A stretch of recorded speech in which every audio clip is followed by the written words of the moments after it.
Guess where I am? 3, 2, 1. Haha, it probably wasn't in here, was it?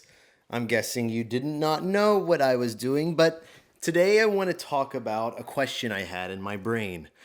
Can there be too many Mr. Beast interviews? I feel like Colin and Samir have released a Mr. Beast interview every single year, or something and related to Mr. Beast every single year. And obviously, that definitely boosts up their numbers. If you look at it, it's clear that the Mr. Beast stuff wildly outperforms any other videos they have. So it begs a question like, is now just time for their Mr. Beast milking? Is that it? Now, that's a pretty harsh question to ask, especially coming from someone like me.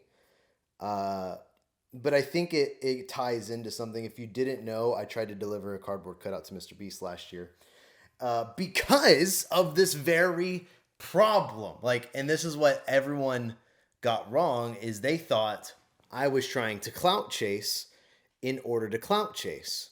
But really what I was doing was just holding up a mirror to the problem.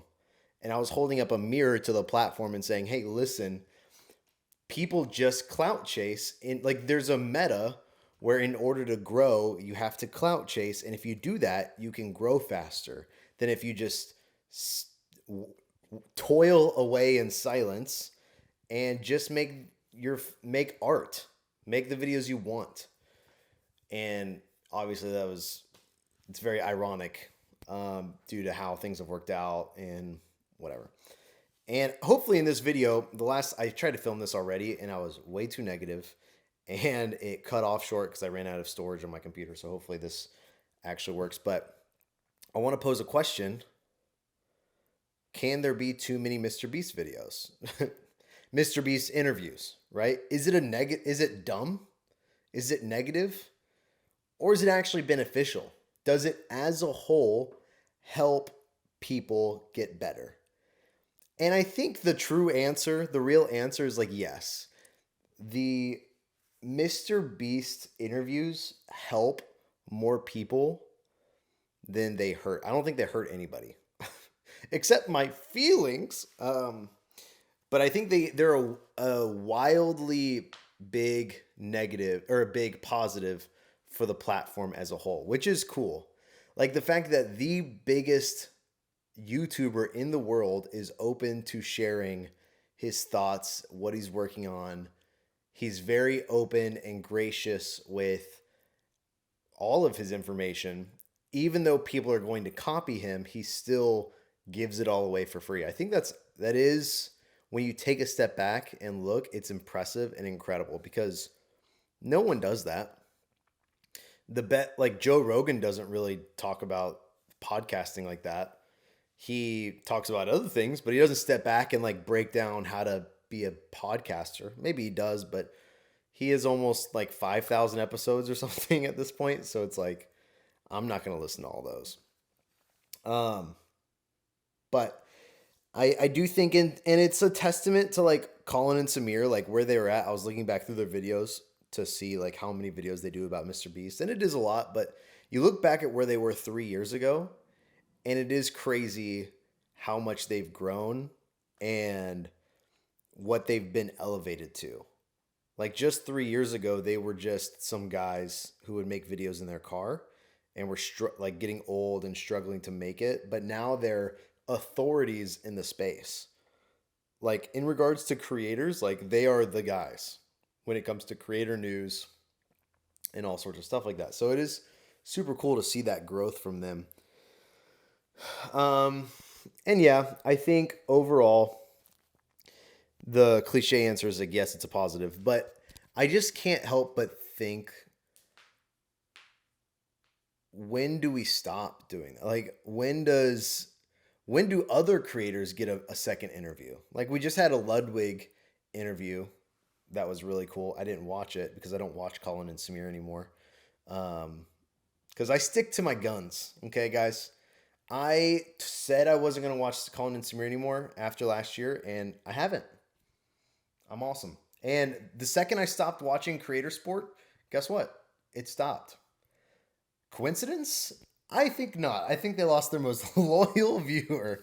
No, I'm just messing. But yeah, I think overall, I just think I'm getting tired of hearing people talk about Mr. Beast's strategy as a way, like, people think they can gain insight to how to be a better creator by looking at what Mr. Beast does. And right now, that's not the case. Like, do you have a team of people editing your content for you and producing it, filming it, hiring, firing? No, you don't. You are you with the camera. So, what can you learn from Mr. Beast? What did he do 8 years ago? He posted consistently and he made fun videos with his friends. That's it. And so, and he always was looking at trying to make the best videos he could. So that's what you need to learn, not his thumbnail strategy, not the retention data, not whether we're all going, like, everyone's like doing a big old, pardon my language, but everyone's doing a big old circle jerk on the idea of like authentic content and storytelling. They're like, oh my gosh, storytelling is the next way to go. Authentic content. And the thing that makes me cringe the most is um, everyone's starting to copy Ryan Trahan and they're making, what is it called? Uh, it's like, it's not uplifting. It's not the word I'm thinking of. Um, Dang, I'm forgetting the word, but it's basically everyone's talking about making really happy and uplifting and encouraging content. Um, and dude, I literally saw a creator recently. He makes really good videos, but he's a Ryan Trahan clone. Like, we used to have a Mr. Beast clone, we had an Arak clone, but now we have Ryan Trahan clones. And it's just one of the things where I'm like, do you really want to be like them or do you want to make your own stuff? And that's a little bit of what I'm working through right now. And I think that's a good transition into what I think I know what I'm going to be working towards. Because for the last however many years, my goal has been YouTube. My goal is to become a YouTuber.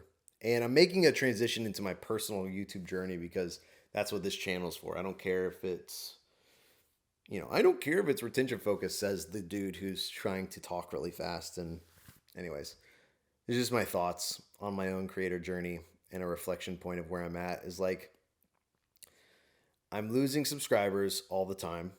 I can't seem to figure out what my thing is because I can't seem to figure out what do I want.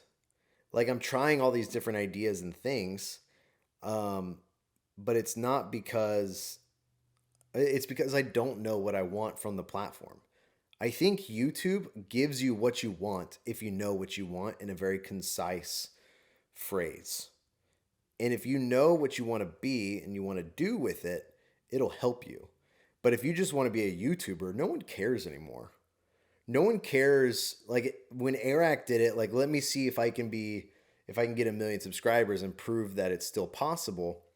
That was like a compelling story. That was a compelling storyline. Now, who cares? Who cares if you get 1 million subscribers? People are getting 1 million subscribers just from shorts every month. And so no one cares about that. Where now I have to stop and think about, how do I want to use YouTube as a tool instead of using YouTube as the end goal? What do I want? And I think what I'm realizing about myself, my wife asked me this last night. She's like, where do you feel like you are praising the Lord? What do you feel like what is it that you do that brings glory to God? Was the question she asked me. And I kind of was thinking about it. And I told her this. I said, when I make other people laugh. Like, when you bring glory to God, you like can feel that your gifts are in tune with your purpose. That is where glory comes from for the Lord, because it's you living to the fullest extent of what you were made for. And for me, that's not teaching. It's a little bit of coaching. I love coaching. I love like talking through things. I love coming up with ideas. I love having fun. But it's not stuff like this either. Like, I don't want to be known as an authority figure. I think I used to want to be like an educational authority figure. Like, I'm jealous of people like Colin and Samir, Jay Klaus, who else? All these other people who have authority as educators. I'm jealous of them, but I don't think that's my gifting because every single time I try and do it, it doesn't work. But I believe my gifting is making people laugh when I'm on stage, when I'm in a crowd, and it's not about me. It's not about me getting attention. It's like there's a special connection I have when I can make a group of people laugh because I know they're forgetting about all their problems even for like half a second. I know that they're laughing, like they get to have a moment of bliss where they forget about the stress and anxiety and depression. And I ran out of storage, so I'm filming the rest on my phone. And by the rest, I mean, that's pretty much where I'm heading. I'm going to try and make the funniest videos on the internet possible. And that's kind of my goal, is to make people laugh. So I'm completely going to be reinventing my strategy and talking through a lot of what that looks like, maybe on this second channel, of like what I'm struggling with and what I'm working on. So yeah, hopefully this will be something you can either follow me along with, or if you're coming back and watching this after a year from now, 2 years from now, and I have found some success, hopefully maybe this can be a resource for you. So anyways, here's to laughing more and creating cool stuff. Okay, bye.